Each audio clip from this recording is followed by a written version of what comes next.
నమస్తే, welcome to our channel. నా పేరు ప్రసాద్. తీగలాగితే డొంకంతా కదిలింది అన్నది సామెత మనం వింటూ ఉంటాం.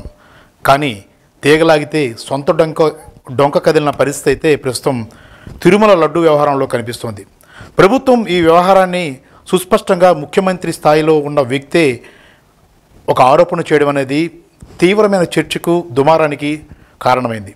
ఇది జాతీయ స్థాయిలో, ప్రపంచ స్థాయిలో ఉన్న హిందువులందరూ కూడా దీనిపైన కన్నేశారు. ఇది చాలా అన్యాయం జరిగిందని కూడా వారంతా భావిస్తూ వచ్చారు. కానీ అసలు విషయం ఏంటంటే, అసలు నెయ్యి అనేది ట్యాంకర్ల ద్వారా ఎప్పుడు తిరుమలకు చేరింది, ఆ తర్వాత నెయ్యిని రిజెక్ట్ చేసిన తర్వాత లడ్డూలకు వినియోగించే అవకాశం లేనే లేదు అన్నది తొలుత ఈవో శ్యామలరావు చెప్పిన తర్వాత దాన్ని మళ్ళీ మాట మారుస్తూ ఆయన ఇంకో ప్రకటన చేయడం, ఈలోగా ప్రతిపక్ష స్థానంలో ఉన్న వైసీపీ సిబిఐకు డిమాండ్ చేయడం, లేదంటే సిట్టింగ్ జడ్జి ద్వారా విచారణ చేయాలని నేరుగా ప్రధానమంత్రికి కానీ లేదంటే సుప్రీంకోర్టు ప్రధాన న్యాయమూర్తి లేఖలో రాసిన నేపథ్యంలో కథ ఒక్కసారిగా తారుమారైంది. అంతవరకు ఖచ్చితంగా ఈ సంఘటన జరిగింది, యానిమల్ ఫ్యాట్ అనేది లడ్డూల్లో ఏర్పడింది అన్న ప్రచారము, ఆరోపణలు జోరుగా సాగుతున్న వేళ ఒక్కసారిగా సిబిఐ దర్యాప్తుకు సిద్ధమంటూ ప్రతిపక్ష నేత మాజీ ముఖ్యమంత్రి జగన్మోహన్ రెడ్డి సవాలు విసిరిన నేపథ్యంలో ఒక్కసారిగా కథ మారిన పరిస్థితిని మనం చూస్తూ ఉన్నాం. మొత్తం మీద ఒక సున్నితమైన వ్యవహారాన్ని రాజకీయ వ్యవహారంగా మార్చిన నేపథ్యంలో హిందువులు, ముఖ్యంగా వెంకటేశ్వర స్వామి భక్తుల మనోభావాలు తీవ్రంగా కలిచివేసాయన్నది మాత్రం సత్యం. ఇలాంటి విషయాల్లో చాలా సంయమనం పాటించాల్సిన అవసరం ఉంది. ఒకవేళ తప్పు జరిగితే ముఖ్యమంత్రి స్థానంలో ఉన్న వ్యక్తి చంద్రబాబు నాయుడు గారు సమీక్ష జరిపి ఎక్కడ తప్పు జరిగింది, ఎవరు తప్పు చేశారన్న దీన్ని క్షుణ్ణంగా బయటపెట్టిన తర్వాత పూర్తి ఆధారాలతో ఆయన గనక ఆరోపణ చేసుంటే, లేదంటే విచారణకు ఆదేశించి ఉంటే దాని పర్యవసానాలు చాలా వేగంగా ఉండేవి. అలాగే హిందువుల మనోభావాలు దెబ్బతిరిగి ఉండేవి కాదు. ఎవరైతే తప్పు చేశారో వారికి శిక్ష పడి ఉండేది.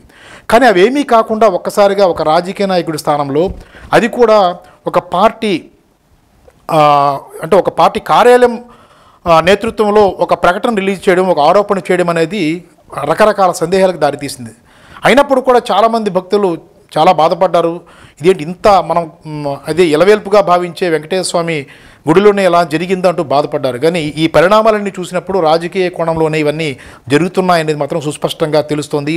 ఏమైనప్పటికీ అటు ప్రభుత్వం, ముఖ్యమంత్రి చంద్రబాబు నాయుడు గారి నేతృత్వంలో సిట్కు ఆదేశిస్తామని చెప్పడం కూడా దాన్ని అంతగా చాలామంది హిందువులే స్వాగతించే పరిస్థితులు లేరు. దీన్ని ఖచ్చితంగా దీని వెనక ఏం జరిగింది, అసలు నిజంగా యానిమల్ ఫ్యాట్ కలిసిందా, లేదంటే ఇంకేదైనా నాసిరకం ఉత్పత్తులు ఈ లడ్డుల తయారీలో కలిసేయా లేదా అనేది తెలుసుకోవాలంటే ఖచ్చితంగా దీనిపైన న్యాయ విచారణ జరగాలి.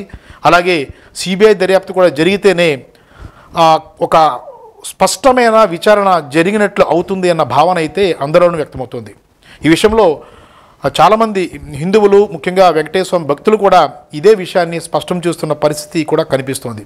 కాబట్టి చంద్రబాబు గారు ఈ విషయంలో అంటే రాజకీయ కోణంలో కూడా ఆలోచించకుండా ఖచ్చితంగా వెంకటేశ్వర స్వామికి న్యాయం జరగాలి, ముఖ్యంగా వెంకటేశ్వర స్వామి భక్తులకి న్యాయం చేయాలంటే సిబిఐ విచారణ జరగాలి, అలాగే లేదంటే సిట్టింగ్ జడ్జితో న్యాయ విచారణ జరిపించాలి అన్న దిశగానే నిర్ణయాలు తీసుకుంటే బాగుంటుంది అన్న అభిప్రాయం మెజారిటీ భక్తుల నుంచి వినిపిస్తోంది.